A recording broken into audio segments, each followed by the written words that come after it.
I don't really have too much of a recollection of that time, but I remember that it was a lot of getting used to, like, getting used to screens and, um, yeah, just a lot of getting used to Zoom and learning things online and processing things when I couldn't, like, exactly do them, but I could hear them and I could see them and I could research about them.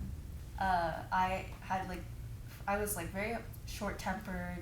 I was, uh, I said a lot of things that I probably should have said when I was a kid, but I think that quarantine had actually, like, mellowed me out because I didn't have a chance to really, uh, like, get so angry and, like, upset while I was online.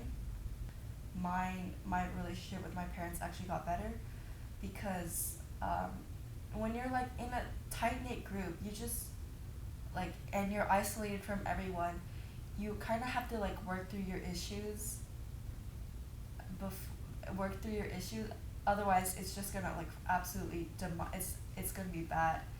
So I think that, um, during the pandemic, my relationship with my parents just got better. Yeah. But at the same time, when you're away from an environment like that and when you're kind of constantly in a state of uncertainty, it does have an effect on you. You kind of stop you kind of stop feeling real almost. Like you almost feel detached from reality.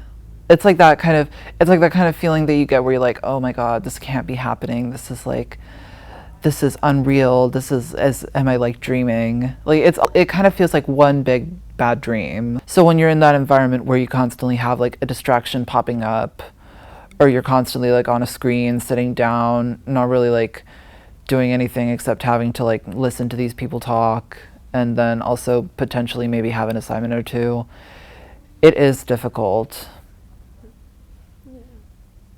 It was just in general a time of distraction. And I feel like that still applies to some people this day. Got to teachers had to think about new ways of learning, which I think helped a lot of people in a way actually, because they had to think outside of just like lecturing for an hour because people would just turn their cameras off. And weirdest part, because going to school is so much based around like the people around you and your teachers and interacting with people. And so learning some of the strategies the teachers used continued on into my junior year, which felt very familiar. Video calls, Zooms were really like helpful to still kind of connect with your friends. Every day after school, I'd just kind of turn on. I mean, I'd played a lot of video games. I went down like IMDb's top 100 list with my friends and we watched all those movies, like stuff like that where it's just kind of stuff you're able to connect with your friends digitally with, so video games, movies, that kind of stuff. FaceTime calls, kind of any sense of social interaction that was possible during that time was just kind of one that I tried to accomplish.